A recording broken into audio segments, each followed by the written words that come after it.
back to another episode of Witticism. I'm Rachel. And I'm Haley, bringing you the news that matters most around the globe. Everyone's favorite snack earlier this year was the Tide Pods. Now quench your thirst with Tide's new wine. Tide's new packaging theme features a box with a spout just like your favorite cheap wine. And of course, people are dumb enough to slurp it right up. If you don't believe it, my hospital bills will prove it to you. A love story for the ages happened at a petting zoo in North Carolina.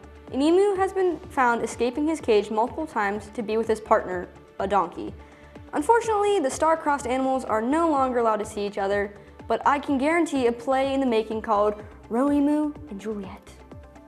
You know that you suck at representing your district when you're beaten by a guy in jail. It gets even worse when you find out that he's been in jail for 2 years or that your mom was the only vote you got out. I mean, at least she threw you that campaign party with the ice cream cake. Ford was looking for a new method of quality control. What place needed the most improvement? The cushions, obviously. So how do you fix it? A robot. What is a robot? Well, it's a butt-shaped robot that rapidly sits on the seats. Ford, next time you have a job that requires sitting down, let me know. I hate this place. A Virginia man wearing an I Heart Jesus shirt broke into a local church to tear apart Bibles. Jesus himself commented on the story saying, "I don't know, I just get a feeling I'm getting mixed messages." Me too, Jesus. Me too. A 7-foot crocodile was taken from a Kansas home during an eviction. The owner swears he'll end up getting his pet back because he's both lovable and just like a dog. What a coincidence. My dog was also a 7-foot reptile. A local daycare is close to closing due to the complaints of the noise level of the children, the complaints mainly being submitted by the higher-ups at the establishment. "I love kids," said the disheveled narcoleptic owner of the daycare, "but if I have to hear one more peep out of any of those little wound-up monsters, they are all losing their being cared for privileges." A McDonald's woman has been arrested for beating and choking a manager over being short the extra ketchup she asked for. Now, in my mother's defense, she asked for extra ketchup 3 times and only got 2 packets of ketchup. 2! A pilot has been stirring up controversy for unrightfully losing his piloting license due to a crippling fear of heights in planes. When asked if that seemed blatantly ironic as it sounds, the ex-Delta pilot exasperatedly stated, No, there's nothing ironic or fun or odd about it. I'm perfectly qualified to operate those planes," and was unjustly shamed for having a perfectly rational fear of being way higher in the air than God ever intended us to be. A priest has deemed Celine Dion's new children's clothing line as definitely satanic. Personally, I never wondered how my heart was going to go on, but now I know that Satan for sure has a role to play in it. We recently sat down with a local woman who called leaving her placenta in the park a misunderstanding. I once too accidentally misplaced my placenta, so I wanted to give her a chance to explain herself. Turns out, her dog's name is Placenta. Police have informed us of a local case of stabbings. A 32-year-old woman was caught passing gas in public, then stabbing all men around her that were offended by her flatulence. 3 men covered their noses and gasped for air while she brutally stabbed them with a butcher knife in her purse. No names have been released, but all 3 men are in critical condition. After hitting an elephant with his car, a driver was thrown and murdered by the elephant in what veterinarians are calling a case of road rage. The elephant is now being charged with vehicular manslaughter and is searching for a public attorney to take his case. Email jerrytheelephant@gmail.com.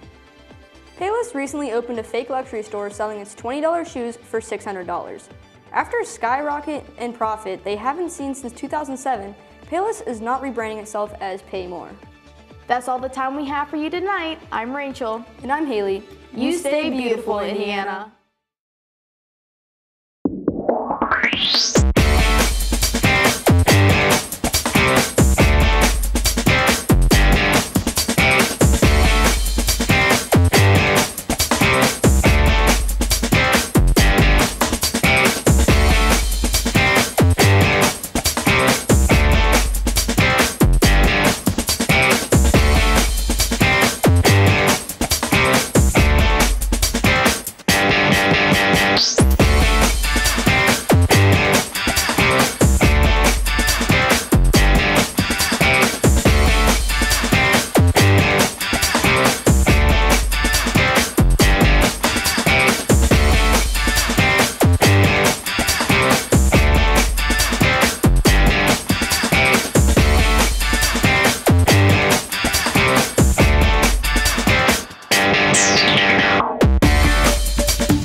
said the perfect Valentine's Day for someone would be sitting at home masturbating.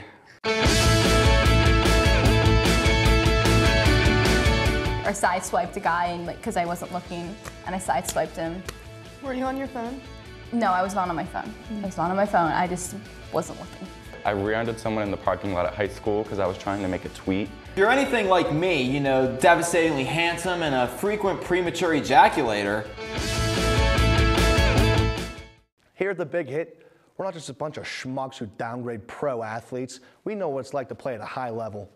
Sam Darnold is as accurate as Ray Charles trying to play cup pong. Listen here, if you were to stack Ray Charles and Helen Keller in an NFL combine with Nathan Peterman and Sam Darnold, Charles and Keller have more of a chance of getting drafted than those two bums. Whoa, whoa, whoa, take it easy, boys. Okay, listen here. Those people have worked their entire lives to get to this point. And quite honestly, it's offensive that you'd compare Keller and Charles to those two bums. Oh, we're live. Hey, thank you for tuning in to this week's episode of The Big Hit. We'll see you next week. Jake, go out for a pass, okay? Oh. Well, maybe not.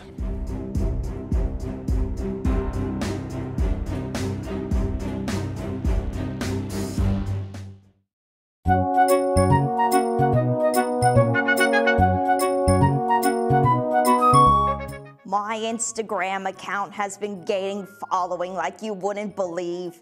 My aerobic Instagram account showcases me in my spandex, showing you the best ways to work your body. My favorite part of my job is the DMs and comments I receive. I've gotten viral many times on what my granddaughter calls a meme.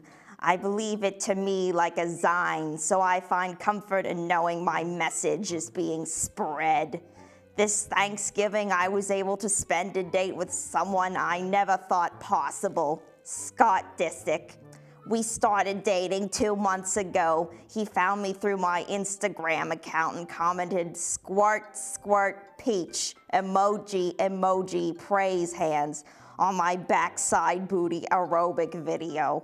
He invited me to my family's Thanksgiving dinner, and I was beyond excited.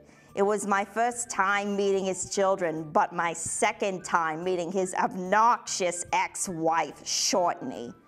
We arrived at his family's rented Thanksgiving condo the night before, and sadly, I fell asleep before I even got done unpacking.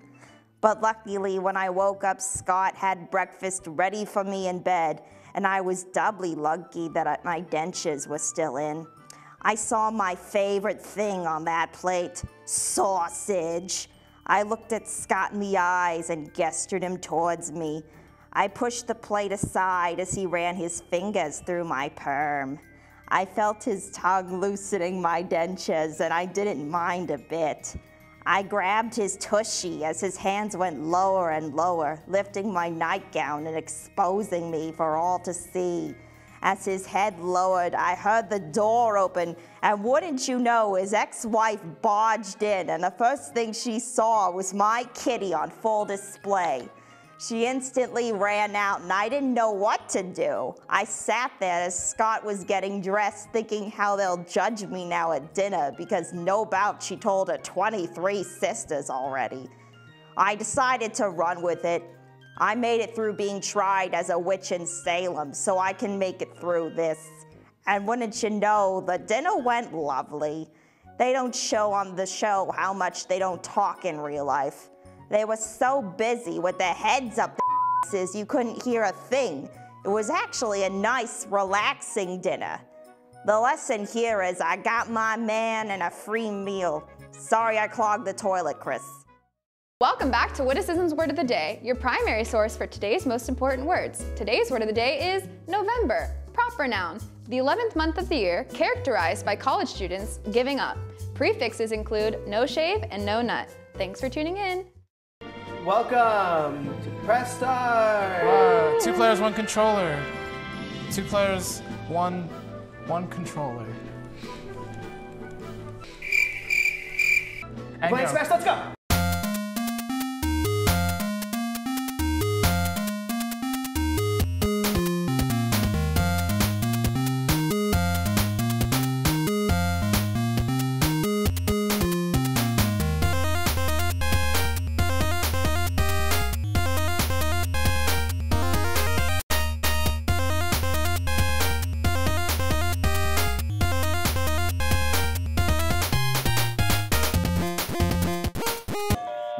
I know what it is. Total Drum Island. No! Yeah. Wow.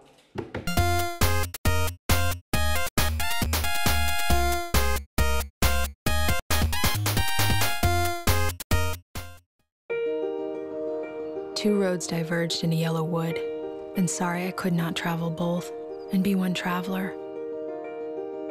Long I stood and looked down one as far as I could to where it bent in the undergrowth. Then took the other as just as fair and having perhaps the better claim, because it was grassy and wanted wear, though as for that the passing there had worn them really about the same. And both that morning equally lay in leaves no step had trod in black. Oh, I kept the first for another day, yet knowing how way leads on to way, I doubted if I should ever come back. I shall be telling this with a sigh, somewhere ages and ages hence. Two roads diverged in a wood, and I took the one less traveled by, and that has made all the difference.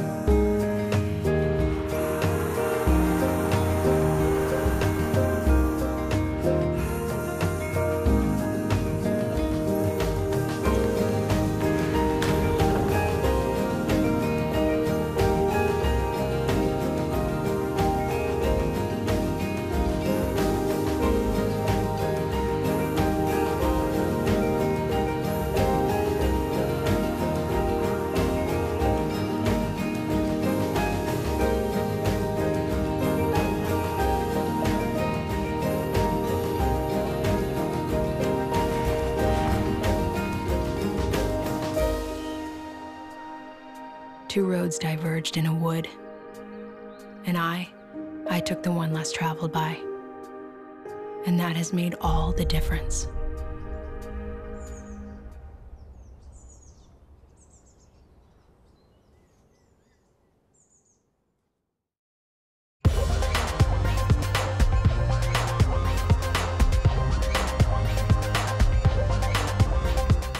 Hey guys, and welcome back to another segment of Ask Kate. As always, I'm happy to tell you how I think you should live your life. Starting off, I have a question from Lexi Marine 99. Lexi asks, Kate, recently I've been seeing this guy for a little over 2 months, and honestly, he's really great. He cooks, cleans, listens, talks, and even walks my dog. However, I can't get over this one thing. He's like absolutely gorgeous and all, but has this one mole right beside his lip that I can't stop staring at. I swear it has like 3 hairs sticking out of it. I'm afraid to feel it tickle me when we make out. I really like him, but this could be a deal breaker. What should I do? Well, Lexi, don't worry. I know just what you need to do. Milk him for everything he's worth at the moment. From dinners, gifts, hell, even make sure your dog's been trained for the week. Then after he's done all that, be brutally honest. Tell him your feelings, and I'm sure he'll share his as well.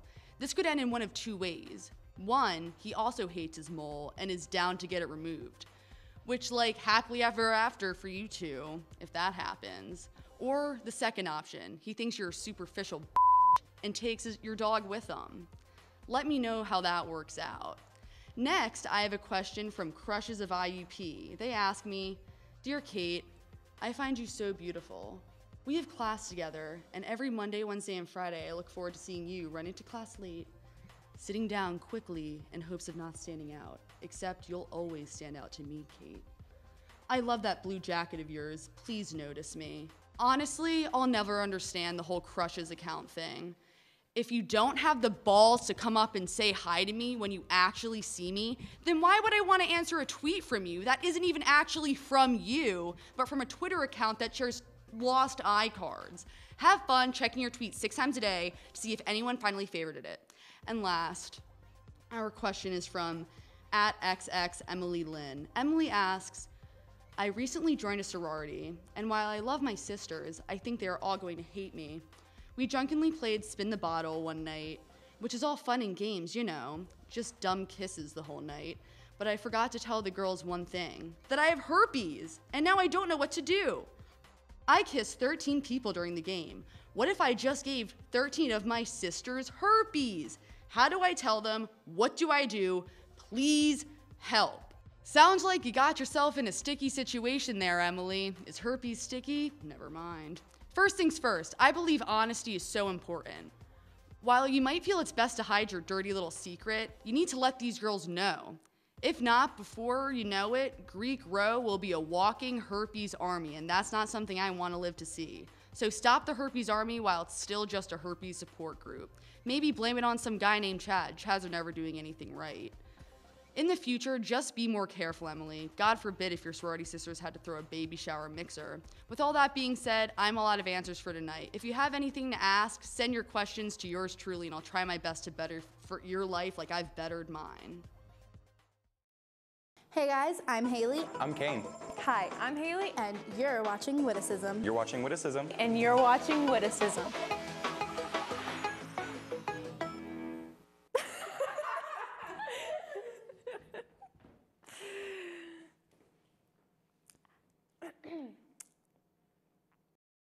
And she shows up freaking, she had a bowl of soup with...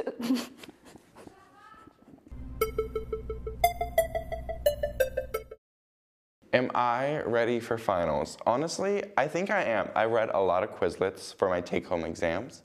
I've read not a lot of the books that I've been assigned to read, but I read the intros, and I read through the syllabus, and I know what Title IX is. So I honestly think I could take a multiple choice on a Scantron and get at least a B. I feel like they've been happening already. I came back and I had like 3 papers and 2 interviews all in about 2 days, and I don't think I'm gonna notice the difference really.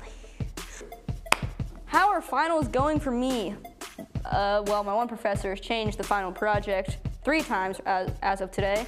My group has no idea what's happening. We're just kind of BSing our way through it. I photoshopped a Facebook post today to put in the project, and we're just gonna see where life takes us. Other than that, I have 3 finals scheduled on Friday. They're back to back to back, start from 8 a.m. until like 2 something. I wanna kill myself, and it's gonna be really fun. Am I even ready for life? No, I'm not ready for finals. If I was like ready for finals, I would actually have graduated by now. So I'm going in there like most college students, ill-prepared and jamming before the test 20 minutes prior. Finals going pretty good. I mean, I have all A's again, so I don't really have to worry. I just kind of have to write stuff down and hope stuff happens. I'm an English major, so I write a lot of papers, which means that it's not going well, because I go to the library in an attempt to write papers, and then I write like 100 words and then just sit on Twitter. It's not effective. Do not recommend. I feel about the same about finals as I do about midterms, which is I don't really care that much. Yeah, no, the key to finals week is just confidence. If you walk in and you're one of the first people to get it done, you either failed or passed.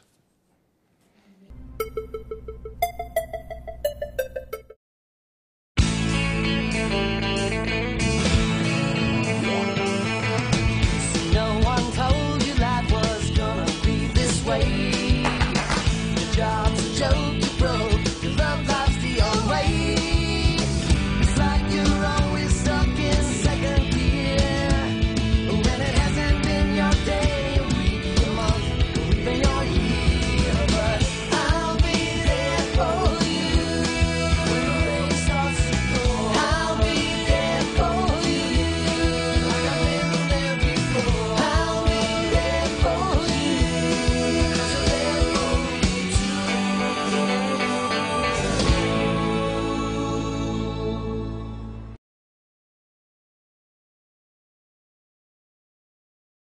But I know what I'm talking about. I wear glasses. They're on the ground because I took them off. Finals never go well. I mean, every time you go in there, you're like, oh, I aced this.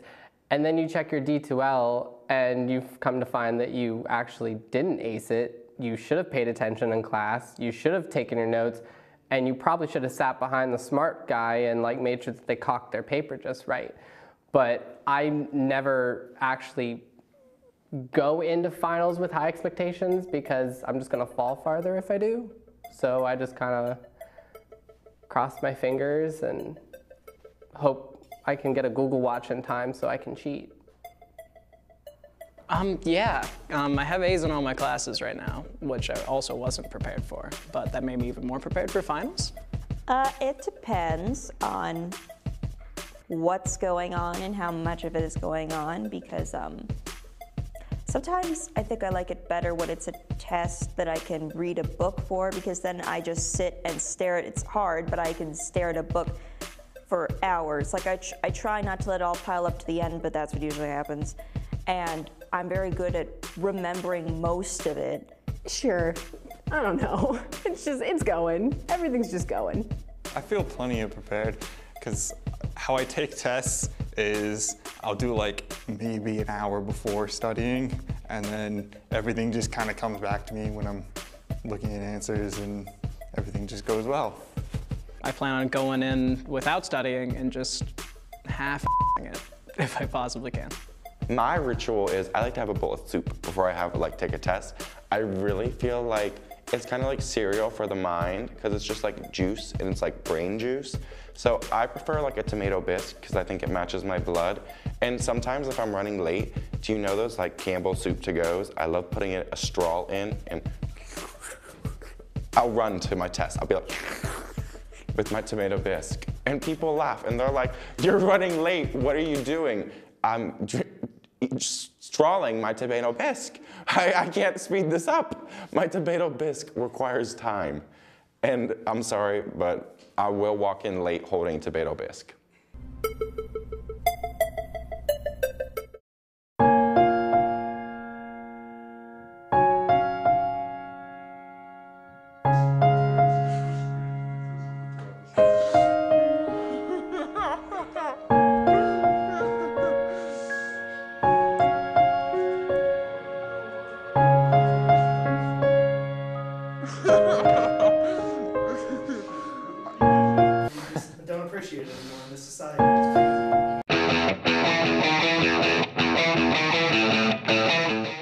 I am Mary, and I have been sober for 2 hours. Do I have any funny stories about finals?